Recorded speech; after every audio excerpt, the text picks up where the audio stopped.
بعد از حمد و صلات معزز محترم حاضرین کرام، اللہ تعالیٰ کا شکر ہے جس مالک عظیم کی توفیق سے آج کا یہ بابرکت خوبصورت دن ہمیں نصیب ہوا، اور اس مبارک دن میں اللہ کے پاک مقدس اور خوبصورت گھر میں حاضری کی توفیق ہوئی۔ اللہ ہمیشہ اسی طرح اپنے گھروں کو آباد رکھنے کی توفیق عطا فرمائے۔ فتوحات نبویہ میں سے فتح اعظم فتح مکہ، اس کے اسباب، اس کی اہمیت اور اس کے چند واقعات آپ کی خدمت میں عرض کروں گا۔ 8 ہجری اور بعض روایات کے مطابق 20 رمضان مبارک کو فتح مکہ کا یہ خوبصورت واقعہ رونما ہوا۔ اللہ تعالیٰ نے اسلام کو، پیغمبر اسلام کو مزید عزتوں سے نواز دیا۔ یہ فتح اس لحاظ سے بھی اہم ہے کہ یہ وہی شہر تھا جس شہر کے باسیوں نے نبی کریم رؤوف الرحیم صلی اللہ علیہ وسلم کو ہجرت پر مجبور کیا تھا۔ جب اپنے دکھ دیں اور پھر وہی اپنے جب آنکھیں فرش راہ کر کے انتظار کریں تو مزہ اور ہی ہوتا ہے۔ اللہ کریم دراصل اپنے حبیب کے قلب مبارک کو تسکین دے رہا ہے، جو ہو رہا ہے حضور کے لیے ہو رہا ہے۔ یہ جو ہوا وہ بھی حضور کے لیے ہوا۔ قلب مصطفیٰ رنجیدہ ہے، رشتہ دار اپنا کہنے والے، صرف اعلان حق ہی تو کیا ہے، صرف دعوت اسلام ہی تو دی ہے۔ وہی جو کل تک صادق و امین کہتے تھے آج دیوانہ کہتے ہیں۔ عرصہ حیات اس قدر تنگ کیا کہ ہجرت کا حکم اللہ کی طرف سے آیا۔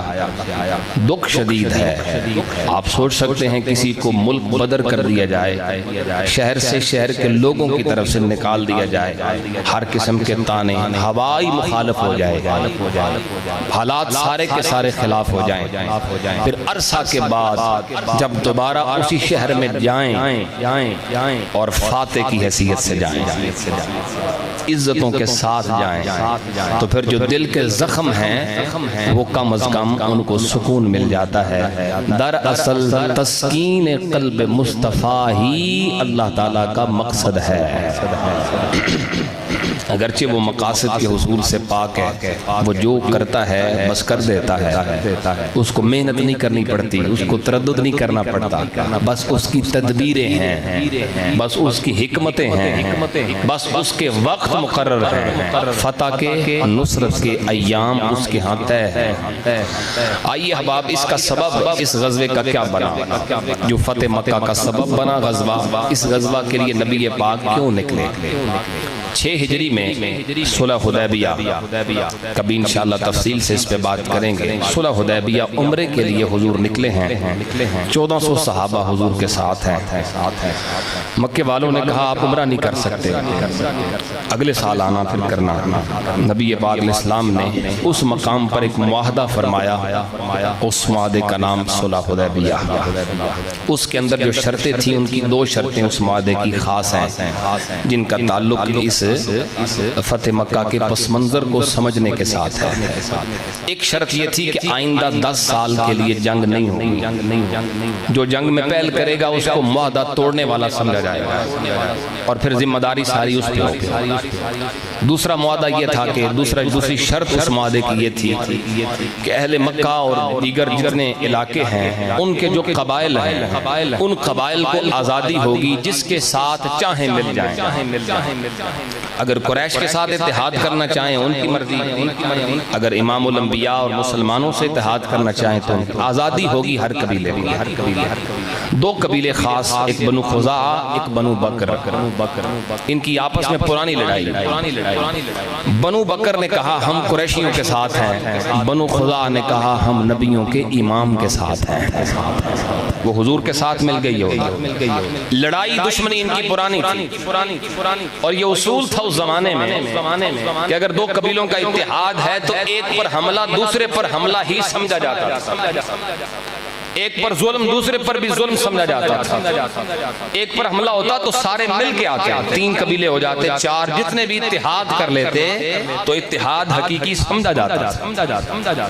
اب بنو خزاعہ اتحاد ہے مسلمانوں کے ساتھ, بنو بکر اتحاد ہے کفار کے ساتھ. بنو بکر کی ایک شاخ, اس کا بطن جس کا نام ہے بنو نفاسہ, انہوں نے رات کے وقت چھپ کر وار کیا اور بنو خزاعہ پر حملہ کر دیا. قریشی بھی ساتھ لیے, بنو بکر کے کچھ افراد بھی ساتھ لیے اور حملہ کر دیا اور بنو خزاعہ کے تقریباً 23 بندے قتل کر دیے. اب جنگ کی ابتدا ہو گئی. وعدہ انہوں نے توڑ دیا. نبی پاک صلی اللہ علیہ وسلم کو خبر دی گئی, اور یہ خبر کسی بندے نے بعد میں دی ہے, پروردگار نے پہلے دی ہے. سبحان اللہ, محبت سے کہیے بجلی. آگئی بجلی, اونچی آواز نہ بولو سبحان اللہ. احباب غور کرنا, حضرت عائشہ صدیقہ نبی پاک صلی اللہ علیہ وسلم کے پاس ہیں. حضور نے ارشاد فرمایا, اے عائشہ لقد حدث فی خزاعہ امر, بنو خزاعہ میں یہ واقعہ ہو گیا, بندے قتل ہو گئے, جنگ کا دروازہ کھل گیا. فقال عائشہ, تو حضرت سید عائشہ صدیقہ رضی اللہ تعالیٰ عنہ عرض کرتی ہیں, فقالت عائشہ تو یا رسول اللہ صلی اللہ علیہ وسلم اترا قریشا تجترئ علی نقض العہد. یا رسول اللہ آپ کا کیا خیال ہے, انہاں کافراں چ اتنی جرأت ہے کہ تواڈے نال کیتا ہویا وعدہ توڑ سکن, انہاں چ اتنی جرأت ہے کہ عقد توڑ دیں, وعدہ توڑن, مخالفت کرن اس عہد دی. نبی پاک علیہ الصلوۃ والسلام نے ارشاد فرمایا, ینقضون العہد لامر یریدہ اللہ, فرمایا وعدہ تو انہوں نے توڑ دیا, میرا رب بھی یہی چاہتا تھا, میرا رب بھی یہی فیصلہ کرنا چاہتا ہے. حضرت عائشہ حیران ہوئی, اللہ فیصلہ فرمانا چاہتا ہے. عرض کی, یا رسول اللہ بتائیے اللہ کا فیصلہ کیسا ہے, ہمارے حق میں بہتر ہے یا بہتر نہیں ہے. حضرت عائشہ حضور سے پوچھ رہی ہیں, اللہ کے فیصلے کے بارے میں پوچھ رہی ہیں. یقیناً امی عائشہ یہ سبق دے رہی ہے, زمانے والوں یاد رکھو اللہ کے فیصلوں کو سب سے بڑھ کر جاننے والے نبیوں کے سردار ہیں. حضور ارشاد فرمائیے اللہ کا فیصلہ کیا ہے, بہتر ہے یا بہتر نہیں ہے. آقا کریم علیہ السلام نے ارشاد فرمایا, عائشہ اللہ کا فیصلہ ہمارے حق میں بہتر ہے. وعدہ انہوں نے توڑ دیا, شروعات انہوں نے کی ہے, فتح اللہ ہمیں عطا فرمائے گا. اور دوسری روایت جو امام صالح شامی رحمت اللہ تعالی علیہ نے اپنی کتاب سبل الہدی والرشاد کے اندر لکھی, اور یہ موجم کبیر کے اندر, موجم صغیر کے اندر امام طبرانی لائے, اور بھی بہت ساری کتب میں کئی اسناد کے ساتھ یہ روایت ہے. بعض لوگوں نے اس کی سند پہ اعتراض کیا اور کہا یہ ضعیف ہے, حالانکہ اگر اس کی سند کے اوپر جرح کی بھی جائے تو زیادہ سے زیادہ اس میں نقصان یہ ہے کہ یہ حدیث حسن درجے کی ہے. عقیدہ اہل سنت جو واضح ہوتا ہے, تو جڑی حدیث عقیدہ اہل سنت دسے وہ پھر ان جی لوگوں نے ضعیف لگ دی ہے. اب آؤ میں حدیث سناؤں محبت سے, سبحان اللہ. ذرا ذوق فرمائیے, باہر اندر جتنے بیٹھے ایک دفعہ محبت سے بولو سبحان اللہ. آؤ میرے پاک نبی کے غلاموں غور کرو, امام الانبیاء صلی اللہ علیہ وسلم مکے سے 3 دن کی مسافت پہ تشریف فرما ہے. مکے تک پہنچنے کے لیے 3 دنوں کا سفر ضروری ہے. حضرت میمونہ رضی اللہ تعالیٰ عنہ ام المؤمنین حضور کی زوجہ محترمہ, آپ حضور کے پاس موجود ہیں, خود بیان فرماتی ہیں, میری باری ہے, نبیوں کے سردار میرے گھر میں آرام فرمائیں. میں نے دیکھا آدھی رات کے بعد امام الانبیاء اٹھے ہیں, وضو کے لیے تشریف لے گئے, حضور نماز پڑھنا چاہتے تھے. جب وضو گاہ پہ پہنچے, یقول فی متوضئہ لبیک لبیک لبیک ونصرتا ونصرتا ونصرتا. حضور نے 6 مرتبہ یہ لفظ بولا, پہلے 3 مرتبہ بولا لبیک, پھر 3 بار بولا نصرتا لبیک کا معنی میں حاضر ہوں، میں موجود ہوں، میں حاضر ہوں، میں موجود ہوں، اور نصرتا کا معنی تیری مدد ہو گئی ہے، تیری مدد کی جا چکی ہے، تیری مدد کر دی گئی ہے۔ حضرت ام المؤمنین فرماتی ہیں میں حیران ہو گئی، بندہ کوئی نہیں، نبیوں کے سردار کلام کس سے فرماتے ہیں، حضور بات کس سے فرما رہے ہیں۔ میں حضور کی بارگاہ میں آئی، یا رسول اللہ 3 مرتبہ لبیک فرمایا ہے، 3 مرتبہ نصرتا فرمایا ہے، حضور کیا کوئی بندہ ہے جس سے کلام فرماتے ہیں؟ میرے نبی نے جملے فرمائے، توجہ کرو، مفہومی جملے پڑھنے والا ہوں، کوئی زبان خاموش نہ رہ جائے۔ فرمایا بنو کعب کا وہ راجز، وہ آواز دینے والا آواز دے رہا تھا، وہ آواز دے کے مجھے پکار رہا تھا، میں اسے جواب دے رہا تھا، میں اسی کو جواب دے رہا تھا۔ توجہ سے جملے سنو، پکارنے والا 3 دن کی مسافت پہ بیٹھا ہے، نبیوں کے سردار نے اس کی پکار کو سنا بھی ہے، جواب بھی دیا ہے۔ میرے نبی نے پکار کو سنا بھی ہے، جواب بھی دیا ہے۔ اس کا مطلب یہ ہوا پکارنے والا جہاں بھی رہتا ہے، مدینے والے کی نظر میں رہتا ہے۔ 3 دن کی مسافت پہ پکارا پکارنے والے، حضور نے فرمایا لبیک، میں مدد کے لیے حاضر ہوں۔ اللہ اکبر، توجہ ہے میرے بھائیوں کی۔ حضرت سیدہ میمونہ فرماتی ہیں 3 دن گزر گئے، تیسرا دن فجر کا وقت، نبی کریم صلی اللہ علیہ وسلم نماز پڑھ رہے تھے کہ وہ پکارنے والا 40 سواروں کے ساتھ آ گیا اور اس نے آ کے مدد کے لیے پکارا۔ آقا کریم علیہ السلام نے صحابہ کرام کو حکم فرمایا چلو صحابہ تیاری، 10,000 پر مشتمل لشکر تیار ہو گیا۔ امام الانبیاء اپنی اونٹنی پر جس کا نام تھا قصوا، حضور سوار ہو گئے۔ اب توجہ ہے میرے بھائیوں کی، ویسے تاریخ نے بھی کمال کر دی، رب نے بھی فضل کی حد کر دی، حضور کی اونٹنیوں کے نام بھی محفوظ فرما دیے۔ آقا کریم تشریف فرما ہے قصوا، حضور چل پڑے، روزے کی حالت میں آقا کریم علیہ السلام نکلے۔ اب چونکہ معاہدہ ان کی طرف سے ٹوٹا تھا، حضور نے پہلے انہیں پیغام بھیجا، 23 بندے قتل ہوئے، ایسا کرو یا تو ان 23 بندوں کی دیت دو، خون بہا ادا کرو، جان چھوٹے گی۔ دوسرا کام یہ کرو، اگر یہ پسند نہیں تو پھر ایسا کرو کہ بنو ثقافہ، جنہوں نے ظلم کیا ہے، بنو بکر کے جو افراد ہیں ان کو ہمارے حوالے کر دو، تم پیچھے ہٹ جاؤ، ہم دیکھیں اور وہ دیکھ لیں گے۔ اور تیسرا یہ ہے کہ علل اعلان تم معاہدہ توڑنے کا اعلان کرو، خود کہو کہ ہم نے معاہدہ توڑ دیا۔ تو انہوں نے کہا ٹھیک ہے، یہ تیسری ہمیں منظور ہے، معاہدہ توڑتے ہیں۔ یعنی فتح صلح حدیبیہ کے موقع پہ جو صلح کا معاہدہ ہوا، ہم اس کانٹریکٹ کو، اس معاہدے کو توڑتے ہیں۔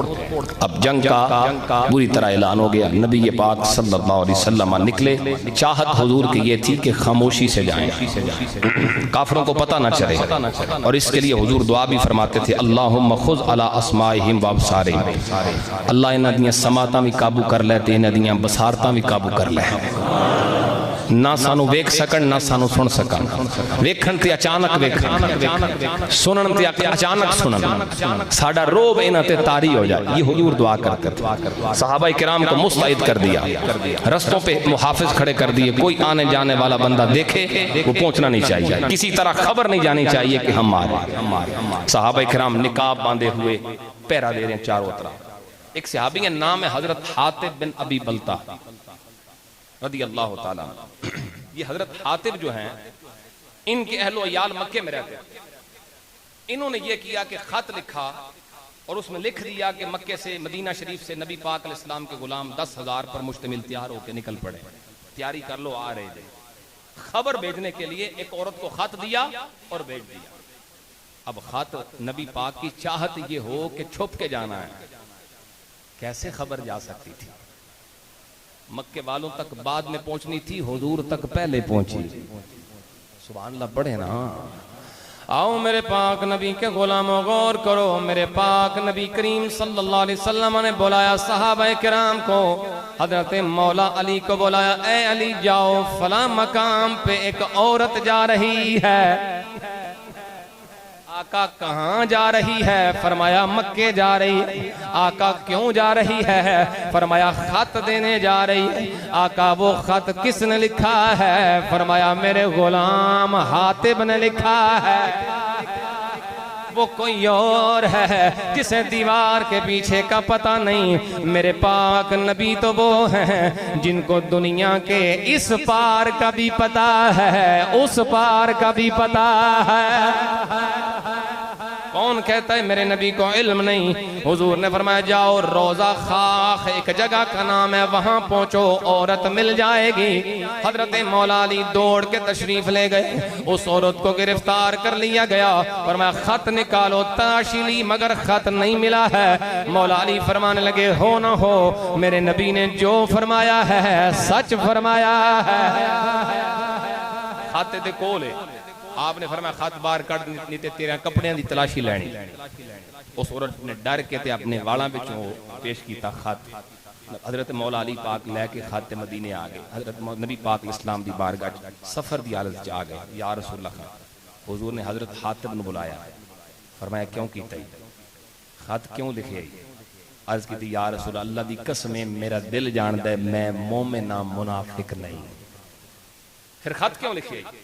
عرض کی تھی یا رسول اللہ میرے بچے تے میری ازواج جڑے نے میرے گھر دے اتھے رہندے تے میں صرف اہل مکہ تو ایک لالچ رکھیا ہے کہ انہوں نے خبر دیاں گا میرے تے احسان مند ہو جان گے، میرے تے مہربانی کرن گے، بچیاں میرے اندر خیال رکھن گے، بس اے میرا لالچ سی، اس وجہ تو میں خط لکھیا ہے۔ آقا کریم علیہ السلام اجے بولے نہیں تھی، حضرت عمر بول پائے، یا رسول اللہ اجازت دیو اس منافق نو قتل کر دیاں۔ حضور نے فرمایا نہیں عمر منافق نہیں، میں کہنا دلوں میرے نال محبت کر گئی، وہ کوئی اور ہوگا جسے پتہ نہیں۔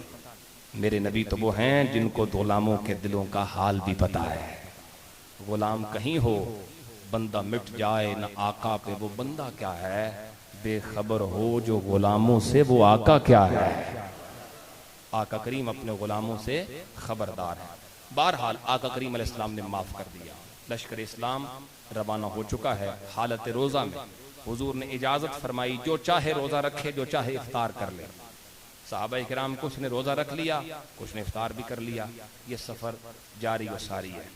آقا کریم علیہ السلام اپنی اونٹنی پہ سوار ہیں، اور کمال بات یہ ہے کہ حضور نے اپنے پیچھے ردیف کے طور پہ حضرت اسامہ بن زید کو بٹھا رکھا ہے۔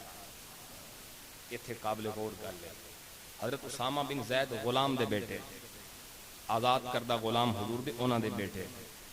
حسن حسین بھی تے موجود سن، اپنے شہزادیاں نو نہیں بٹھایا، غلام دے پتر نو بٹھایا۔ یہ دسنا سی سرکار نے دنیا نو میں کنبا پرور بن کے نہیں آیا، میں غریب پرور بن کے آیا۔ اپنا تے سارے سوچ دیں، اپنے بچیاں دا تے ہر کوئی خیال کردا ہے۔ میرے نبی وہ ہیں جو غلاموں کے بچوں کا خیال کرتے ہیں۔ کیا شان ہے ویسے حضرت اسامہ بن زید کی بھی، غلام کا بیٹا، لیکن غلام بھی کسی عام دا نہیں نا، سرکار دا ہی غلام ہے نا۔ حضور نے آزاد کر دیا تھا، آقا کریم نے اپنے پیچھے بٹھا رکھا ہے، اور مدینہ شریف مکہ شریف جب جب قریب آ رہا ہے رکت بڑھتی جا رہی ہے۔ آپ سوچ سکتے ہیں 8 سال پہلے اس مکہ سے نبی پاک علیہ السلام کو نکلنا تھا، ہجرت کرنی تھی۔ اب 8 ہجری میں رمضان کے مہینے میں حضور واپس تشریف لا رہے ہیں اور فاتح بن کے تشریف لا رہے ہیں۔ رستے میں کئی واقعات ہوئے، میں وہ سارے چھوڑ کے مختصر کر رہا ہوں۔ الغرض دخول مکہ کا وقت قریب آ گیا۔ سبحان اللہ۔ آؤ میرے پاک نبی کے غلاموں غور کرو، میرے کریم نبی صلی اللہ علیہ وسلم نے صحابہ کرام کو حکم فرمایا، اے میرے صحابہ سنو سنو، جو ہتھیار ڈال دے گا وہ محفوظ رہے گا، کسی سے بدلہ نہیں لینا، وہ سارے ظلم بھی یاد کرو جو لوگوں نے صحابہ کرام پہ فرمائے تھے، جو لوگوں نے حضور پہ کیے تھے، مگر میرے نبی نے یہ نہیں فرمایا جو مل جائے کاٹ دو۔ آج بدلے کا دن ہے، آج ان کو سبق سکھانے کا دن ہے، بلکہ میرے نبی نے یہ فرمایا جو نہیں لڑے گا ہم معاف کریں گے۔ جو اپنے گھر کا دروازہ بند کر لے گا ہم اسے بھی معاف کریں گے۔ ابو سفیان کلمہ پڑھ چکے تھے، فرمایا ابو سفیان تجھے بھی امان ہے، جو تیرے گھر میں آئے گا اسے بھی امان ہے۔ وہ دشمن جو ہر جنگ میں سپہ سالار کے طور پہ ایک سردار کے طور پہ آیا کرتا تھا، میرے نبی نے صرف معاف نہیں فرمایا ہے، فرمایا جو تیرے گھر میں آئے گا وہ بھی یمن میں رہے گا، جو مکے کی مسجد میں آئے گا، مسجد حرام میں داخل ہو جائے گا وہ بھی محفوظ رہے گا، لڑے گا جو وہ مرے گا، جو لڑے گا نہیں وہ محفوظ رہے گا۔ میرے نبی نے صحابہ کرام کو یہ تعلیمات فرمائی۔ دخول مکہ ہے، اب منظر قابل غور ہے، میرے نبی داخل ہو رہے ہیں، یہ تو سر اٹھانے کا دن تھا، یہ تو اترانے کا دن تھا، یہ تو فخر کرنے کا دن تھا، مگر چشم فلک نے یہ نظارہ دیکھا ہے، میرے نبی کا سر اٹھا ہوا نہیں ہے، سر جھکا ہوا ہے، اور اس قدر جھکا ہوا ہے حضور کی پیشانی مبارک اونٹ کے کجاوے سے لگ رہی ہے۔ حضور نے سر جھکایا ہوا عاجزی کے ساتھ، زبان پہ پروردگار کی حمد و ثنا ہے۔ میرے نبی مکے میں داخل ہو رہے، ایک عجیب نظارہ ہے، وہ جو کل تک پتھر مار کے نکال رہے تھے، وہ جو کل تک تانے دے رہے تھے، وہ جو کل تک جادوگر کہہ رہے تھے، وہ جو کل تک مجنون کہہ رہے تھے، آج دونوں طرف رستوں میں کھڑے میرے نبی کا استقبال کر رہے ہیں، میرے نبی کی عزتوں کو دیکھ رہے ہیں، میرے نبی کی شانوں کو دیکھ رہے ہیں۔ آقا کریم سیدھے بیت اللہ شریف میں آئے، حرم شریف میں آئے ہیں، میرے نبی نے طواف فرمایا۔ طواف مکمل ہو جانے کے بعد میرے پاک نبی صلی اللہ علیہ وسلم خانہ کعبہ کے دروازے پہ آئے ہیں، کنجی بردار ہے، نام حضرت عثمان ہے، فرمایا بلاؤ عثمان کو کہ کعبے کی چابیاں پیش کرو۔ کعبے کی جو ہے میرے بھائیوں کی خاص گل غور کرے، فرمایا بلاؤ عثمان نو تے کعبے دیاں کنجیاں لے کے آوے۔ حضرت عثمان خود بیان فرماتے ہیں، نبی پاک صلی اللہ علیہ وسلم نے مجھے ہجرت سے پہلے ایک دن کا کلمہ پڑھ لیا، تو میں اگوں بڑے برے انداز پیش آیا، تو میں کہا میں کلمہ نہیں پڑھنا، تساں تے اپنے وڈیاں دا دین چھڑ دیتا ہے، میں تہاڈی گل کیوں مننا، تسی تے آپ دین تے قائم نہیں تے میں تہاڈی کیویں مننا۔ میں انکار کیتا، اور نہ صرف انکار کیتا، میں بے ادبی کیتی۔ کچھ دنوں تو بعد آقا کریم علیہ السلام پھر تشریف لے آئے، جمعرات تے سوموار نو کعبہ شریف دا دروازہ کھولدا سی، تے میں سرکار دی بارگاہ چ آکھیا کہ ساریاں نو اجازت ہونی ہے پر تانوں کوئی نہیں اجازت، تسی کعبے داخل نہیں ہو سکتے۔ حضور نے مینوں حکم بھی فرمایا لیکن میں انکار کیتا۔ نبی پاک علیہ السلام نے مینوں مسکرا کے فرمایا عثمان مفہومی جملے یاد کر لے، ایک دن آنا ہے تے کعبے دیاں چابیاں میرے ہاتھ وچ ہونیاں نے، کعبے دیاں چابیاں میرے ہاتھ وچ ہونیاں نے، پھر جنوں میں دیاں گا چابی اودے کول رہنی، جنوں مرضی دے چھڑ۔ میرے نبی نے اعلان فرمایا کہاں ہے عثمان، بلایا جائے۔ حضرت عثمان آ گئے، یا رسول اللہ حاضر ہوں۔ وہ منظر یاد تھا، میں ہی وہ ہوں جس نے انکار کیا تھا۔ میرے پاک نبی صلی اللہ علیہ وسلم نے فرمایا چابیاں پیش کرو۔ فوراً سے پہلے چابیاں پیش کرنے لگے بڑے ادب کے ساتھ۔ جب ہٹنے لگے ذہن میں خیال تھا کوڑے لگوائیں گے، سزا دلوائیں گے یا پھر قتل کروائیں گے۔ میں نے بڑی زیادتی کی ہے، میں نے بڑا ظلم کیا ہے، میں نے بڑی نازیبا زبان استعمال کی ہے، پتہ نہیں کیا کریں گے۔ مجھے حضور نے واپس بلایا، فرمایا عثمان دوبارہ آؤ نا۔ میں پھر حاضر خدمت ہوا، چابیاں واپس کرتے ہوئے میرے نبی نے مسکرا کے فرمایا پہلے بھی تیرے پاس تھی، ہمیشہ کے لیے تجھے ہی دیتا ہوں۔ میں پہلے بھی تیرے کول سی تے ہمیشہ تو، ہن بوا بھی تو ہی کھولنا ہے، دروازہ بھی ہن کعبے دا تو ہی کھولنا ہے۔ اللہ اکبر۔ نبی پاک صلی اللہ علیہ وسلم نے کعبہ شریف کا دروازہ کھلوایا، حضور اندر تشریف لے گئے۔ سیاستہ میں بخاری، ابو داؤد اور دیگر کتابوں میں حدیث آئی، آقا کریم اندر تشریف لے گئے۔ پتہ اندر کون سی نال؟ ایک پاسے حضرت اسامہ سن تے ایک پاسے حضرت بلال سن۔ اج حکمران جان تے پروٹو کو ماڑا بندہ 200-300 کو دور رہندا ہے، نیڑے لگ نہیں سکتا، تے کسی ایسی جگہ ٹر جان پھر بھی بڑے بڑے بندے نہ۔ میرے نبی کعبہ شریف داخل ہو رہے نے فاتح دی حیثیت، پھر بھی حضور نے غلاماں نو نال رکھیا ہے۔ سردار بھی تے ہے سن، صدیق و عمر جیسے سردار سن، عثمان و علی جیسے سردار سن، لیکن نہ، آقا کریم علیہ السلام نے حضرت بلال نے فرمایا چلو۔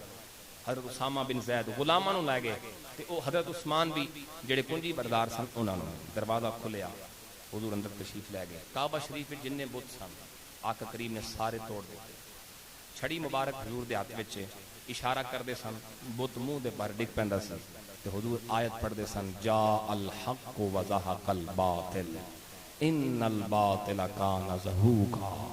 بت گراتے جاتے، بت سارے گرا دیے، تصویریں جتنی تھیں حضور نے مٹوا دی۔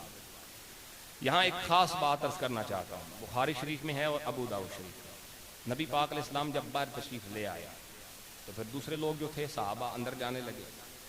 حضرت عبداللہ ابن عمر فرماتے ہیں میں بڑا تگڑا جوان سا تے میں پہلے نمبر تے اگے کھلو گیا، جدو حضور باہر آئے تے رش دی وجہ تو میں سب تو پہلا اپنی طاقت دی وجہ تو اندر چلا گیا۔